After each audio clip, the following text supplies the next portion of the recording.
Broadcasting from the Blanchistan Centre. This is Phoenix FM. The internet is a communications tool used the world over where people can come together to bitch about movies and share pornography with one another. According to the Nerd Index, you should be upside down in a junior high toilet around the clock. This is We'll do it live! Time goes in, time goes out. Never miscommunication. It's over 9,000! My name is Foxy. The balls are in there.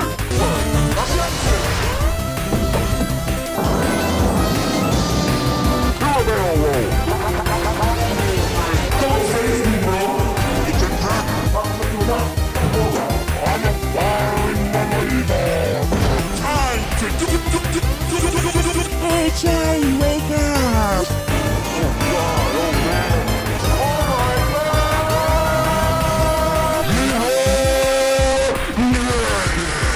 Hello one and all, welcome back to Nerd to No Bases here on Phoenix 92.5 FM.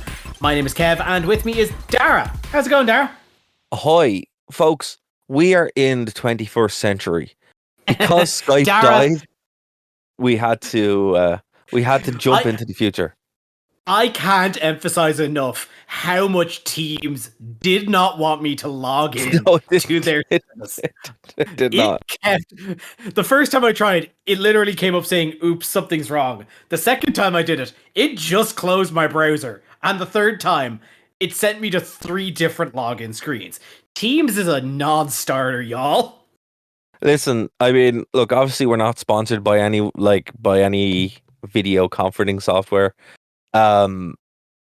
While Teams is not the worst, it is, in my opinion, absolutely horrific and always was. There are worse ones.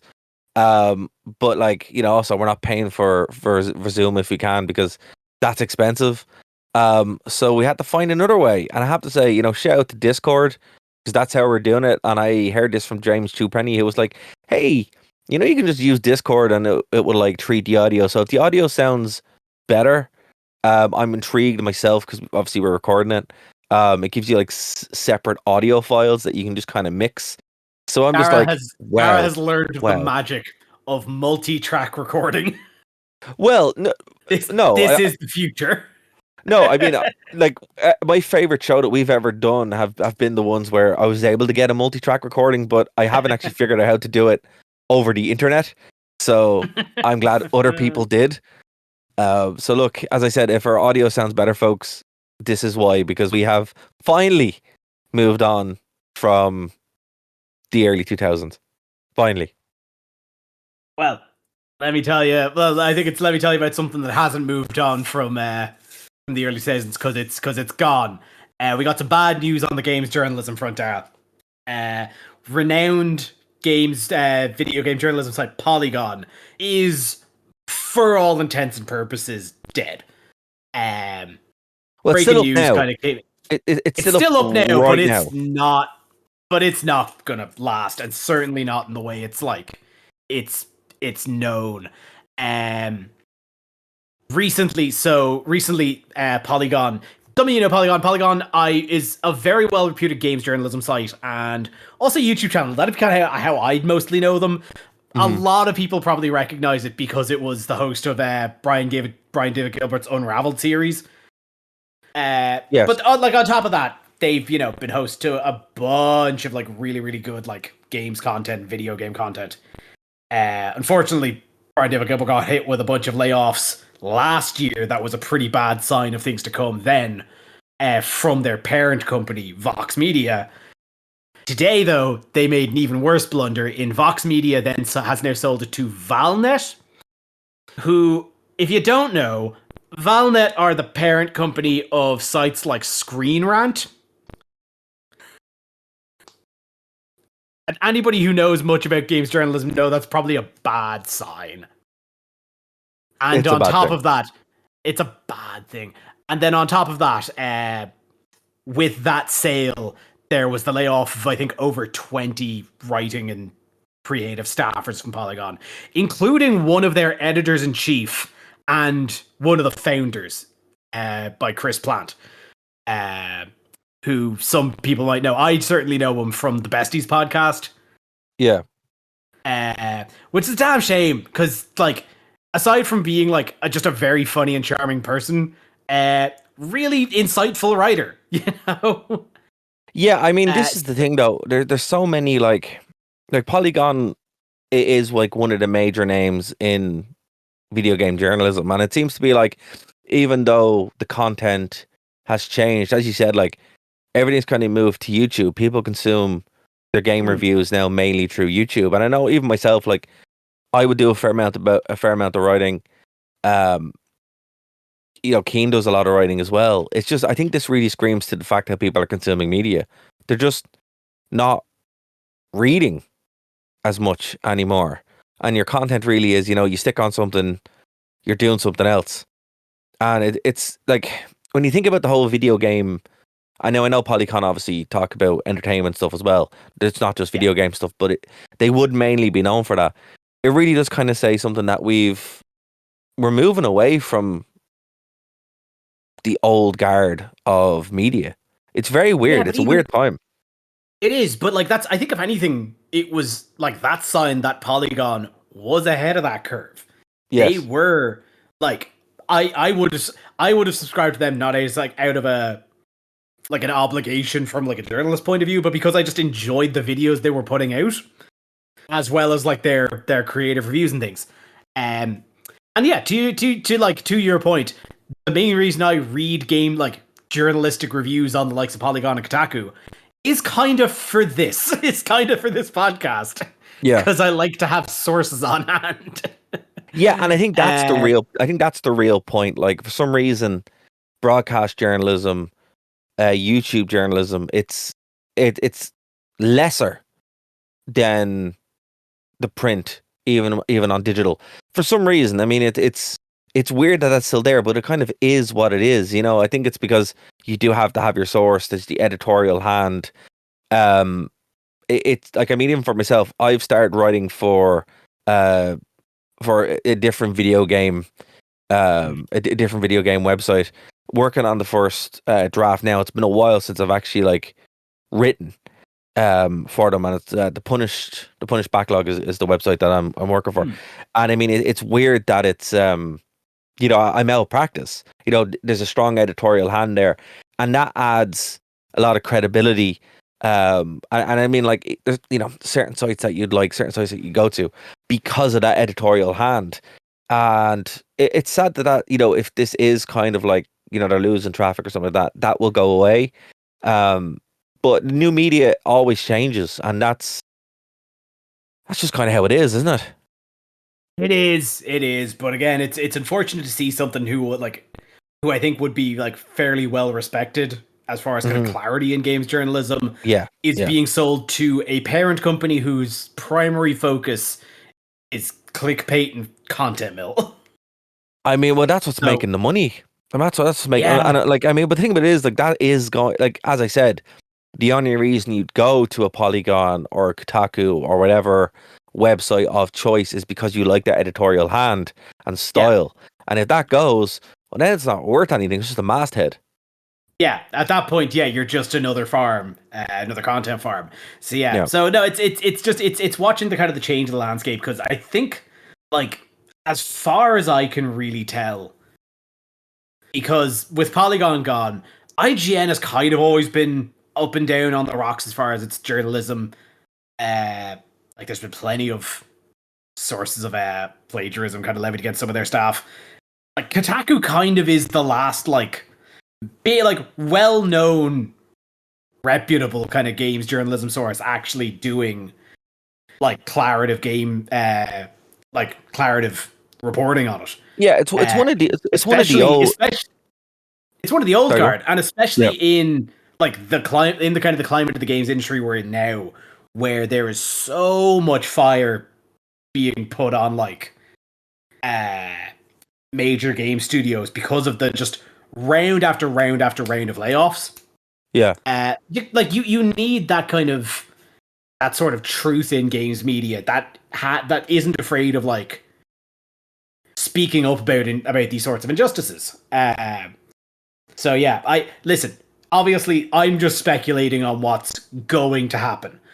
But they were owned by Vox Media, and I think Yeah. Vox Media are like a subsidiary of Disney.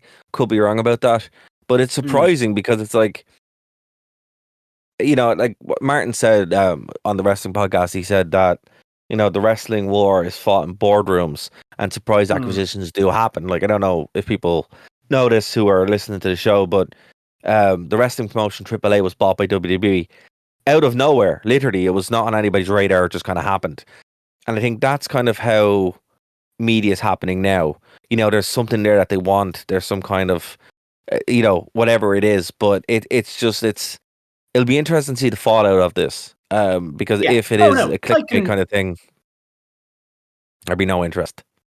Oh yeah, no, I have no doubt that a shareholder in what did I even call them? Valnet. Also, some of these parent companies, I'm aware, like, particularly have like the most forgetful names because you're probably not supposed to know who these are. No, you're really not. They don't do. They do not even want you to know this happened. Yeah. No. Valnet just definitely recognizes like the brand, quote unquote, brand potential in the quote unquote recognizable IP of Polygon, and decided that's a great place to just put a bunch of ads. Can I just say as well, one other bit of news that kind of happened when it went under the radar, but it is kind of similar in the vein. Monolith shut down recently. Did you see that? Monolith is the Titanfall studio? Monolith, well, it's more known for Blood, Fear, Condemned, Shadow of Mordor, and Shadow of War. The Shadow, yes! Yeah, that's a shame. Yeah, now Monolith were, like, if you haven't played Monolith games, you probably have and you probably haven't realized it, but like, Fear is one of the best games you'll ever play.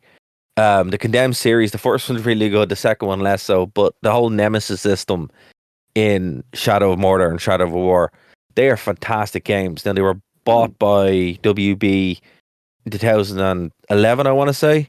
And, there's a lot of criticism that it wasn't really good anymore. They mishandled this at year. And look, I mean, the way they handled Fear 3, even though I personally like Fear 3, I totally get it.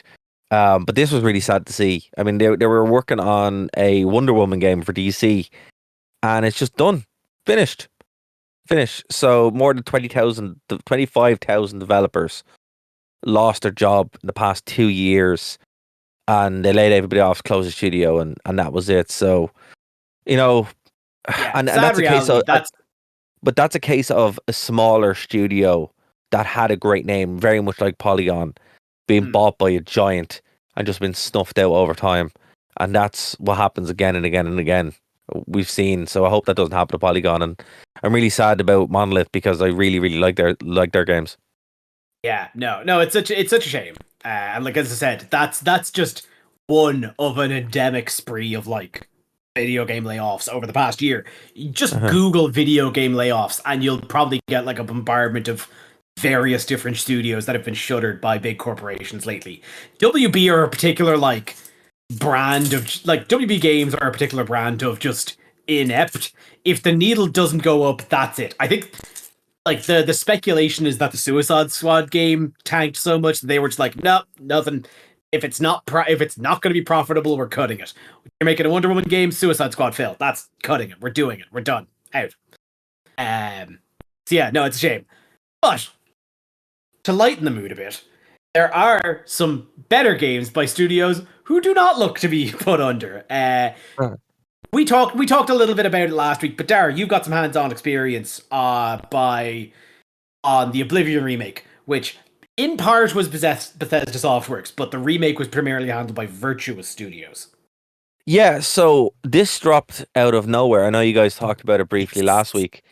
I did not see this coming. If you were to ask me, what happened here, what would be I would have been like, they're probably going to release Skyrim again for the 50 billionth time, But then it just dropped, and I wasn't going to pick it up because I was like, sure, I have to play it again because I'm actually in the middle of 2 different playthroughs. on the 360. I never actually finished the game. I just kind of got halfway through, got to Crusader Armor, and then started again. So I was just kind of like, no, I need to go back and finish it, you know. But no, I was just like, I have to buy this. Like Oblivion is one of those games that when it came out, it changed the game. Like I got so engrossed that I didn't even finish it.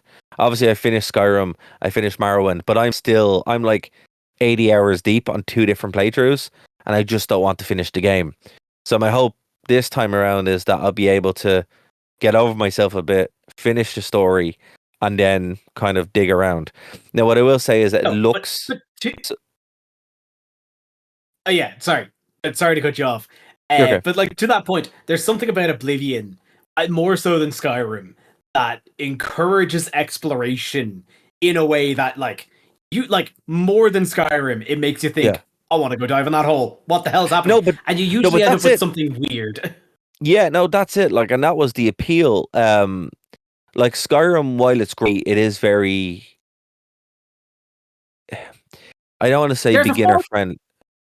I don't want to say beginner friendly, but it is very much like the beginner friendly is the only one I can really use. It's safe. That's a better word. Thank you. It's safe.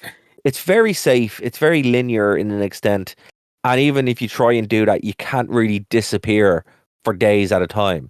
You know, you will eventually fall back onto the course. But I mean, part of the reason that I got lost in my Oblivion playthroughs is because I'm too far gone in different directions. I'm like, how do I even get, like, I'm a vampire in one, and I can only go out at night, so I have to like spend the whole day doing other stuff, you know. And I'm just like, how did I even end up here, you know? And that's the appeal of Oblivion. It's a real city, and even when you're playing in the capital, and there's like 4 or 5 people on the Xbox 360, it still feels relatively real. Now, with the remaster, obviously, this isn't like they put a new coat of paint on it. It isn't like they're like, oh yeah, it'll be grand. We'll get AI to do it, which is what happened with the GTA remasters. This seems to be a ground up. We have the code. We've gone in, optimized everything, and we've given you a definitive. This plays like a real brand new game. Yeah, it is a rebuild. So it's using the bones of the Bethesda Creator Engine, and they've zhuzhed it up now using Unreal Engine 5. Yeah, and you can feel that it's. I don't want to say it's a perfect game because that's kind of lame, but it's a perfect remake. It's perfect remastered. It's everything you kind of wanted to be without it being, you know, as I said, just from the ground up. It looks great. It plays great in the sense of. Yeah, and like especially to the sense of Oblivion, like I was talking about it last week. Part of the charm of Oblivion is that it's kind of rough around the edges. It's not like if they were to remake it and perfectly optimize everything, and there wasn't everything, all the bugs were smoothed out, that would be a lesser experience. But it sounds like they kind of understand that. Yeah, no, it's not warts and all kind of thing. It's still Oblivion, but it's just okay. So a long time ago, my friend Martin, a different Martin, said to me that when I play a remastered, it should look like it does in your head, because when you're thinking back of games around that time period, the way you remember them is not the way they are, because the way you remember them, you're thinking about modern graphics. So if you think about a game from the PS2 and you haven't seen it in a while, you'll remember. No, sorry, not the PS2, like the 360 or PS3. You'll be like, yeah, graphics are great, you know. And then you go back and you're like, oh, that's a bit ropey, you know. But now, most of the time, I would agree with you with the rose-tinted glasses. I remember every line of these bug-eyed freaks. Yeah, but what I'm saying is, in all their fish-faced glory. Yeah, but that's what I'm saying. Like, usually you wouldn't remember that, but Oblivion, because it was such a big game for its time, they kind of had to cut corners somewhere. I'm happy to report in that specific scenario, the characters actually look like people. But you know, they really do. They look like people. A phenomenal game. It really is. It's a 9 out of 10. But the real like peach here is it also includes all the DLC. So it's Mm. not only the base standard game. They went for like the Shivering Isles and all the DLC. I think the horse armor's in there as well. I could be wrong, but I wouldn't be. I think I saw that the horse armor is still paid DLC. Oh yeah, but which, yeah, that's what I'm saying. Which in its own there. way is very funny. Yeah, it's still there, but you know they did touch it. But the rest of the DLC is there. Now I went for the deluxe edition because it was like €10 more expensive. I was like, yeah, why not? But here's the interesting part on this: there was no physical release. This thing just dropped on a Tuesday. No marketing, no push. It just appeared. That's what I never considered that because I knew about the shadow drop, which I'm glad you got completely surprised about this because as somebody that kind of follows games journalism and leaks and things, this was the worst kept secret in the world. Everybody who like knew anything knew about this game. But at the same time, I mean, I've been really busy. I swapped over jobs. Yes. I've released 2 albums. I haven't really spent that much time on the internet. No, fair. As such. And this just look, I mean, if you're that's kind of like you bring up an interesting point, like, but for the majority of people, like, it just appeared. Like, oh yeah, no, for absolutely everyone else, yeah, no, it just happened. But yeah, no, I never really considered it until you said it. There is because of that kind of shadow drop. I never thought to look for a disc version. So this is it's an entirely digital game. Completely. There are no physicals. Odd. There are no physicals. Especially that's it. It's not that that's unheard of because that's yeah, for sure, so common throughout like the smaller games industry. But for a major publication like Bethesda, like Microsoft, to not put out a physical version for a very recognizable game is actually odd. It's pretty notable. But at the same time, it's a incredibly good success. Like it's selling obviously incredibly well, and I think another reason that they might have done it is to also, if you're selling a digital version, you don't have to print anything. You're just selling the digital. So I mean, you know, is it cynical? Kinda. Is it worth it? Absolutely. And it also means that if there was any major issues, they could fix it without having the GTA problem where you have a bunch of games being returned and it looks really bad. Like, I think, you know, GTA, the remasters, because of that failure in the game industry now, I think you're going to have executives being a bit more cagey about releasing something like that in such a big way. They're just going to be like, here it is. If it works, it works. Actually, but fun fact, you know, I was sorry to cut in there, but funny fact on that, when I was looking up news about the Polygon article, news also broke today that GTA 6 has been delayed now another year. It would, like, they were confidently saying it was going to come out this year. It's now pushed back 2026. So on that, it seems like Rockstar in particular are like, we need to. There's a lot riding on GTA 6 for Rockstar, so they can't have another GTA remaster. No, I don't think they will. I like GTA 6 probably going to be the most successful game of all time. Whether it's good or not, you know, and I think that's whatever. It's going to sell, all that matters is going to sell units. Yeah. Oh yeah, and it will. You know, there's no doubt it won't. But what's interesting about this Oblivion drop is that, like, not only did we, like, you got the negativity towards all the Skyrim re-releases, and it's just not there with Oblivion. Everybody just seems to love this game, and I thought for years that I was alone on this because we got Skyrim 15 times in a row or something. But when this drop, people are like, yeah, this is the best one, and it always was. And look, I would say it now, if you're listening to this and you're like, okay, I've never actually played Oblivion, is it an old game? Not really. It's actually a very, very good game. And I would say absolutely play it. Some people be like, but Morrowind was the best one. It's like, yeah, if you like elves. I don't particularly like elves, so I have no desire to play Morrowind again. But the mechanics have been kind of fixed. It's still janky, but the jank is kind of the appeal. But I really do think that this is the framework that Bethesda have actually figured out to do remasters. Like what I'm saying I is now, hope so. I want the Vampire the Masquerade Bloodlines remaster. I think they could do that. And also, before we move on, don't delete the version that's there. I mean, you can still play on the PS5 or the PS Network or whatever it's called now. You can actually play the PS3 version of Oblivion. It's still on GOG.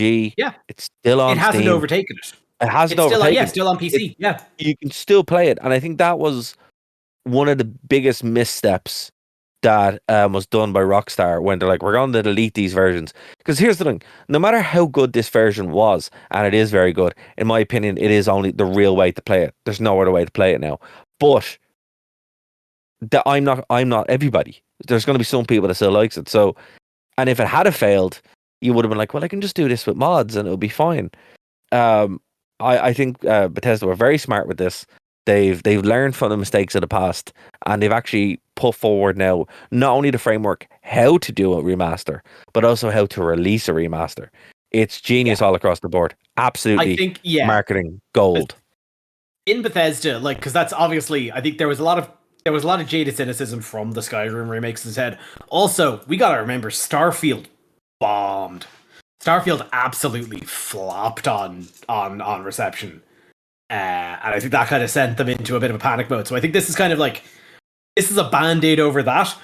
But I also said it to Kian last week. I think this is them testing the waters for reception and also for hands-on experience of using Unreal Engine 5 for Elder Scrolls 6, which they have confirmed. It is coming sometime nebulously in the future. So I think this is testing the waters for how likely people would be for another Elder Scrolls, and also how can we, can we move away from the creator engine and maybe dip our hit? Like, how will Unreal Engine 5 work for an Elder Scrolls game, for a game of like this scale in this tone? Yeah, I think this was definitely a proof of concept in a lot of ways.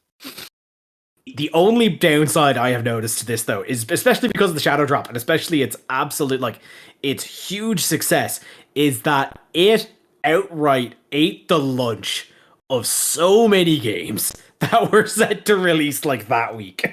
It took all the air out of the room. Which, again, it's a great game. I won't deny that.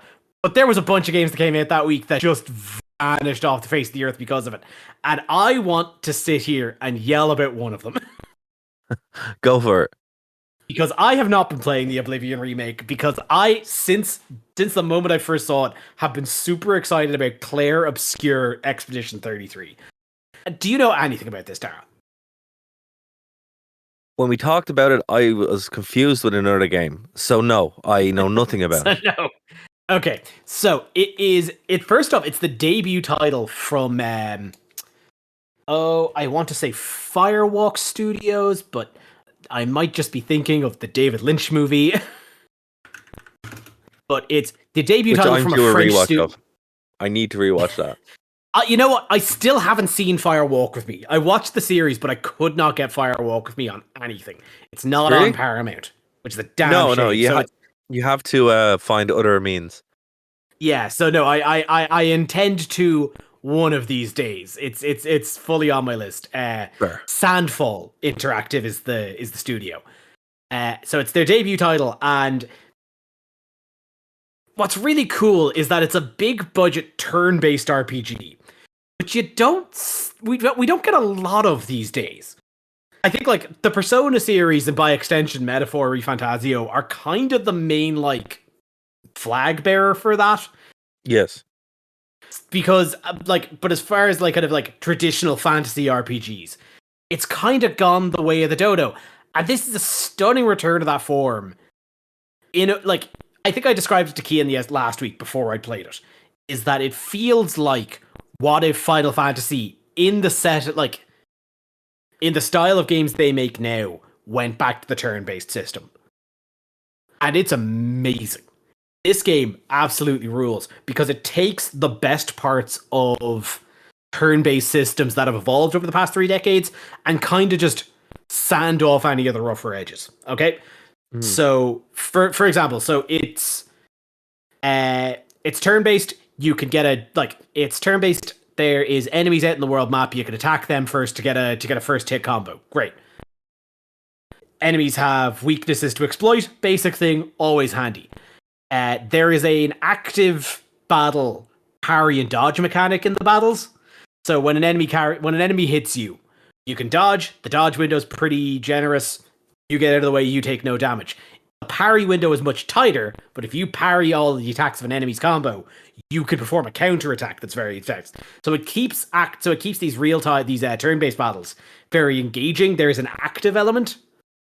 And my favorite little detail is that like there isn't a traditional MP like mana bar. You're not like tracking magic battle to battle. It's more of a kind of a battle to battle ability points system. That you start off the battle with a certain amount of ability points, you use them to do skills. You get as you go through the game, you get various buffs that'll like increase the amount of ability points you get. So it encourages the use of all your like special skills battle to battle. You're not saving like your super Thundaga for the final boss so you don't run out of mana over like the course of the world. No, you're using all of your special hits and you're kind of chaining combos and you're experimenting just as the game goes. And it just kind of it leads this feedback loop of wanting to keep playing more of the battles. And all of that feeds into the fact that it also has a really, really good story. The and story's have I the main mentioned thing. how French this game is? You have not. The opening shot is the Eiffel Tower bent sideways. Fantastic. The very second shot is the Arc de Triomphe split in two. Fantastic. Not that it happened, but the references. Oh yeah, no, just that like they were like, here we are not. This is French, capital F French. One of the first characters you meet is in the black and white pinstripe with the red neckerchief. One of the first like mini bosses you fight is a mime. It's just. So what you're saying is it's very French. It's French. It's an FRPG. Hold on, here's my question. Is this the first of its kind, or are there other FRPGs?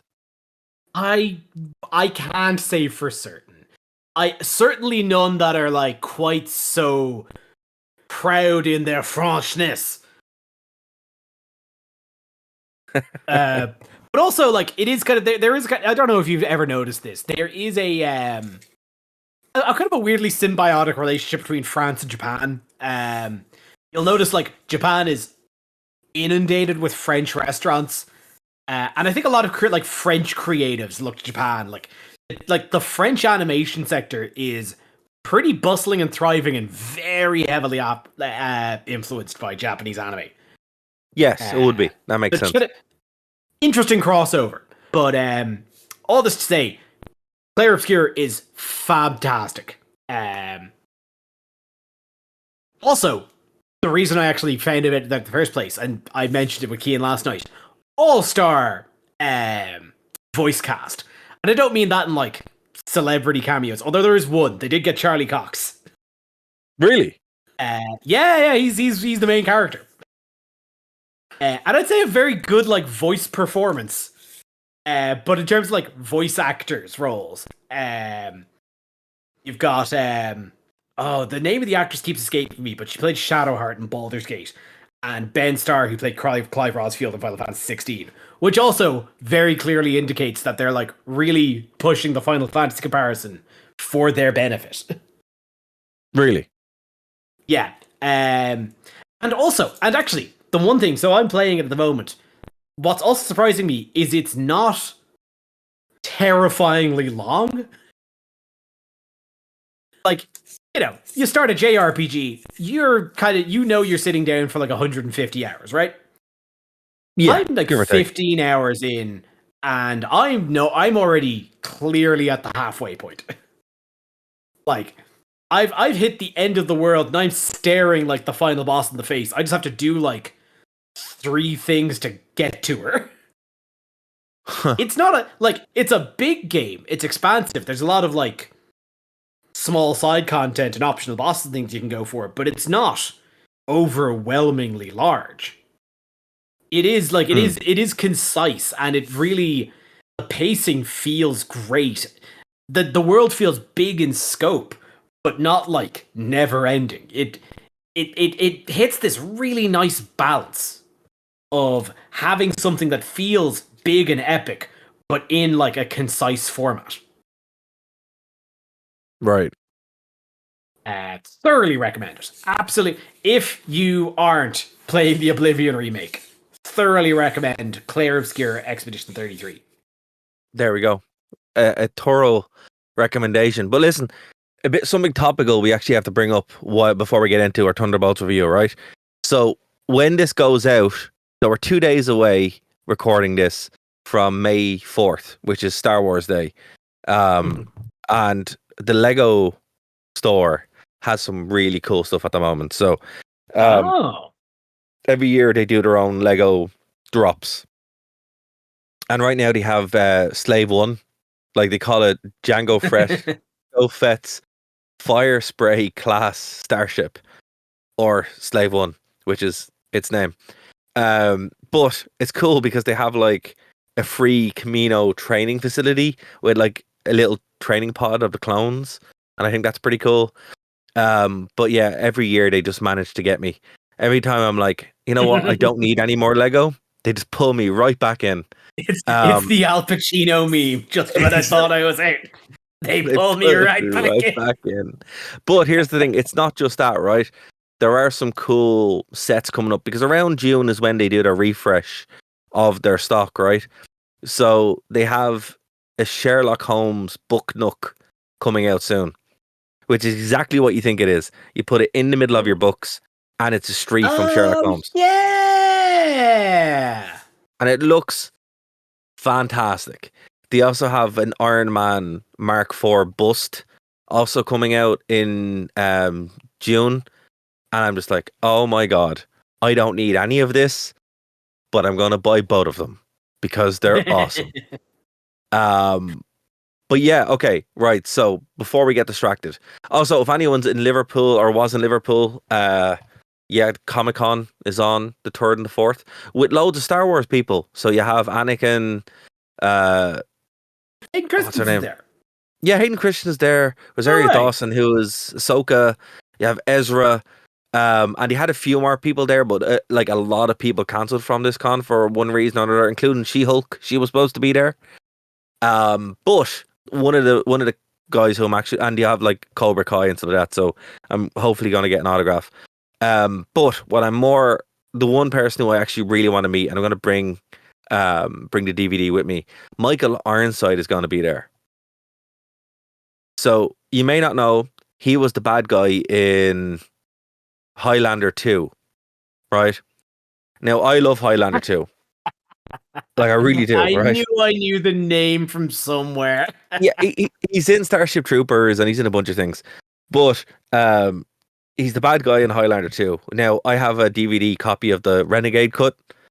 So I am very, very much going to get him to sign that, because I need that. And also, I don't know if you know this, but Belfast, or Lisburn Comic-Con, more accurately, has Christopher Lambert coming there. And he was the Highlander and Raiden. Hold on. I know. I didn't. No. I'm looking at Michael Ironside here. McBain is an actual movie? You're telling me that's not just a Simpsons joke? No, it's McBain. McBain is real?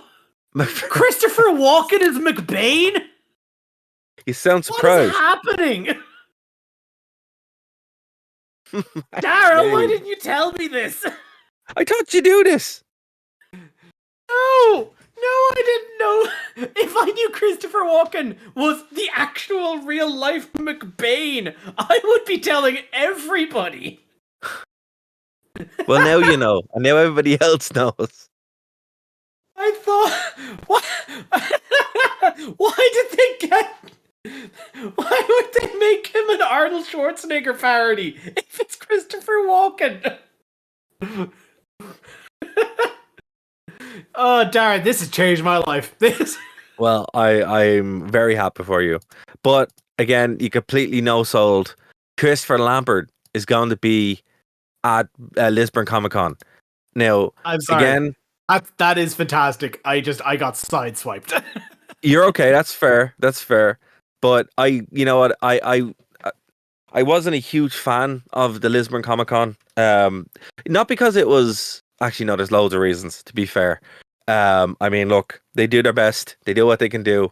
But you know, the way it's organized and all that kind of stuff, it was kind of nightmarish when I was there, and I swore off it for life. However, I did not know they were going to get the Highlander there, so now I have to go back. And I hope it's better this time around. But There can only be one. exactly, or in this case, 7 Highlander movies. But look, in the time we have left, so we have about 15 minutes. The big news this week and the big release this week was the Thunderbolts. Now, I went to the Thunderbolts screening today, literally about 2 or 3 hours ago. I was like, look, I'll go see an IMAX screening, and kind of went in with no expectations, like, at all. We won't ruin it. We won't give spoilers, but this is a very interesting movie, Kev. It's one of the movies that, again, went under the radar but also didn't, and I think that kind of helped with the excitement, because, like, the MCU, a massive bummer, except for Deadpool. It's all kind of been down. There was that disaster that was Captain America 3 that came out. Doctor Strange is in a bad way. Daredevil didn't set the world on fire, even though it was good in points. But this movie, I think, benefits from that, right? It benefits from the meekness of the MCU so far, right? Because it can kind of be its own thing, and it very much is, and that's how it's set up. So basically, if you've watched all the TV shows and the movies, which, again, I haven't even watched all the TV shows and the movies, but they do set up, they sprinkle around that there's a team being set up. And, it has, like, the Taskmaster, it has the girl from Ant-Man and the Wasp. It has, I can't remember her name, but she's the one that shapeshifts. It has, obviously, Black Widow 2. It has the Red Guardian and US Agent as well, right? So that's your team. But the movie doesn't start off that way. It's basically all centered around Yelena, who's dealing with her sister being dead, and also just kind of trying to find her way in the universe as such. But it builds out, and it turns out to be a loose end closing up kind of thing, because the main Thunderbolts team isn't a team. No one puts it together. It's actually a natural team that comes together by circumstance, which is interesting, because, again, I was expecting it to be assembled by Thunderbolt Ross. They retcon why it's called the Thunderbolts. I won't tell you why. And they kind of clean up the mess of Captain America 3. But I have to say, US Agent is more Captain America, like, physically, and what he can do, than Sam Wilson. Bucky is even more Captain America than Sam Wilson. And they don't do themselves any favors, because when you watch Captain America 3, and it was in my head the whole time, I was like, oh my God, this did that movie no favors. Everything that we were calling out, everything that we were saying about everyone, all the critics, when you see US Agent, who is a super soldier, do the Captain America things, you're like, yeah, that's kind of what you want Captain America to be, all right. And then you see Bucky, and you're like, he makes the most sense. He literally is Captain America, you know? But they play around with that an awful lot. But what's really interesting is, so obviously there's a cleanup operation, they're betrayed, and then they discover Sentry. Now, do you know who Sentry is? No, because I'm thinking of the X-Men, like the robot, the Sentries. Sentinels. Okay. So the Okay. I'm way off then. So no, I do not Yeah. know Sentries. so look, you might not, but here's the thing: I actually am quite a big fan of Sentry. Um, there's some good runs with Sentry, but it's kind of hit and miss, and they don't really pick a specific run here. They kind of do their own thing. But basically, Sentry in this movie is a super soldier experiment where they took like a bunch of wayward people who are on drugs or whatever, and then put them through a battery of tests. And if they survived, they survived. If not, whatever, right? And one guy survived, and he turns out to be Sentry, but he's mentally disturbed. Like he's not okay. So Sentry is like more powerful than Superman. Like he's completely untouchable. He's invulnerable. You literally cannot beat him, right? So this brings up a very interesting point where you can't have the superheroes fight in a traditional way because you're not winning. Like he single-handedly beats all of them without even breaking a sweat. But he's mentally damaged. And he gets betrayed and then turns into like this void where he's bringing the shadow across New York and everybody's getting sucked in and stuff. So it actually ends with a mental battle. Now I've heard some people online deride this, and I think that's very, very silly because it's actually a really cool way to do it, where the entire large climatic battle, it isn't a light in the sky and they're fighting. It's in his head to save him from his mental illness. Really good. Really, really well done. And then after that, they put together, they're officially the new Avengers. And look, again, I'm giving this super general, not really spoilers, but they're the new Avengers, and we kind of get this interesting post-credit scene. And I will say, look, at this point, if this is spoilers, fast forward it a little bit. But again, I'm not really ruining anything. They go through, and it's like 14 months later, and they're the Avengers. They're off doing Avenger things, And for the first time in years, Kev, it's actually felt like the MCU was like back. It actually feels like they're actually being superheroes again. It's weird. It's so weird. It's the longest. It's the longest post-credit scene ever. It's like 3 minutes. It's like a short movie, and you're like, whoa. You guys could have done this the whole time. You just didn't. Yeah, I mean, like of the kind of the fact that this one was about to fly under the radar, it is a team up movie of a kind of a bunch of C-list like characters from the movies, from movies and like series that, for the most part, I think were also not terribly successful. Everyone knows Bucky, sure. Black Widow didn't do fantastically. Falcon and the Winter Soldier didn't do fantastically. Like this, it's a bunch of people that, for the most part, audiences don't know, and it also falls between the Captain America movie, which, critically got pretty panned, but also sold quite a lot, and it's falling. And then after this is the Fantastic Four movie, which I'm projecting is going to be the biggest one this year of the three. So here's the spoiler. Here's the spoiler, right? It ties directly in to the Fantastic Four. This movie sets the table. This is the reset, right? Where they're like, here's the world. The blip stuff is over now. The incursion thing is over now, to an extent. And we see where the Earth is. So what I'd imagine is going to happen with the Fantastic Four is we're going to see what actually sets the cosmic side together to get us Doctor Doom, to get us into, the big Avenger movies. Because we also have this thing where we have the new Avengers, which is what's set up in this movie. That's what they call themselves. And the Avenger team set up by Sam Wilson, who we have no idea who's in that, or we have no idea how that's going to go. So look, as I said, if you're looking for a really like fun movie, fun is an interesting phrase because it does deal with a lot of heavy issues.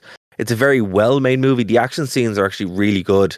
CGI is fantastic. The cast are stellar. I mean, like, you call them a lot of C-list heroes, but the characters are C-list heroes. The the cast, phenomenal. Like, phenomenal. But here's the thing, like, I really like US Agent, so to see him actually be fleshed out and be Captain America, but then again, they all call him out. They're like, you know, they call him names that aren't nice because he kind of is. But like when he you did see murder him, a guy. they bring that up. He did do that one murder in public. Oh, they bring that up. They bring it up a lot. You know, they all say that none of them are like heroes. But at the same time, you're like, yeah, Sam, you really should have taken that super serum. you did yourself no favors. Because like when you see them fight, the fights are fast and it's really, really well done.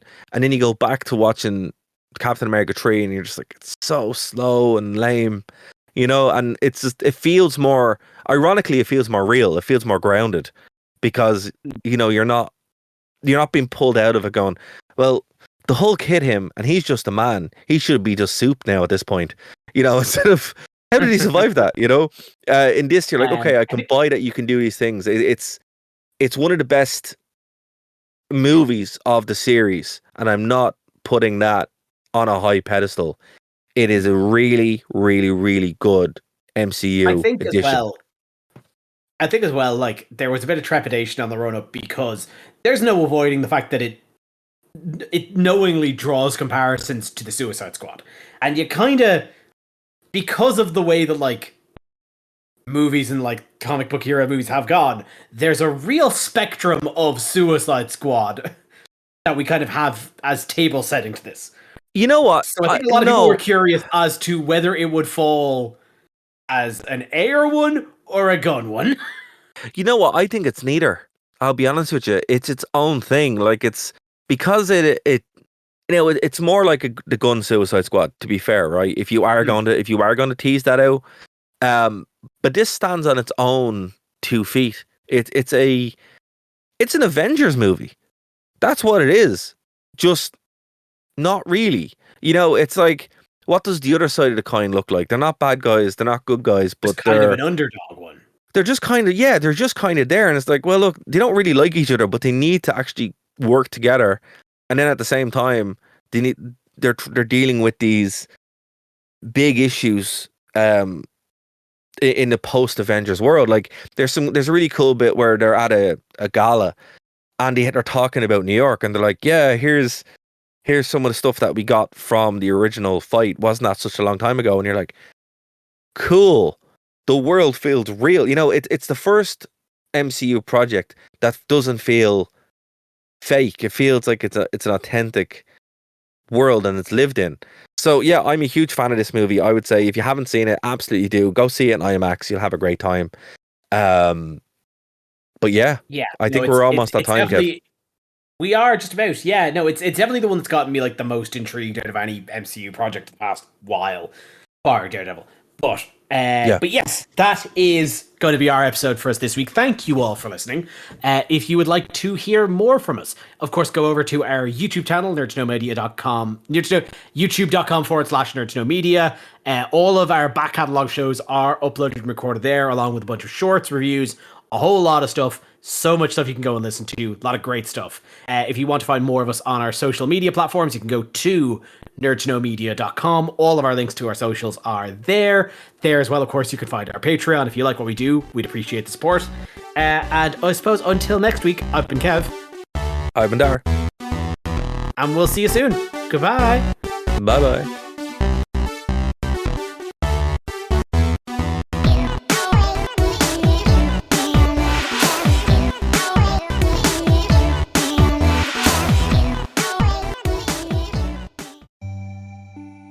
Alright, so you're listening to the podcast, you're like, hey, I'm not in Ireland, how do I get in touch? Well, TuneIn has you covered. That's how you can check us out live when we're on the radio. You go to TuneIn and download the app, or you can check out the live streams on nerdtoknowmedia.com or Phoenix 92.5 FM. If you want to get in contact with us, it's very easy. Nerd to Know Media everywhere. Nerd to Know Media on Twitter, Nerd to Know Media Instagram, Nerd to Know Media on Twitch, Nerd to Know Media at gmail.com if you want to reach out via email. Hope to hear from you soon. Check out the Wrestling Rewind here on Phoenix 92.5 FM every Tuesday at 8 p.m. to 9 p.m. And of course over on nerdtoknowmedia.com, the only wrestling podcast by wrestling fans who don't hate wrestling. We'll see you then. Thank you for listening to a Nerd to Know Media production.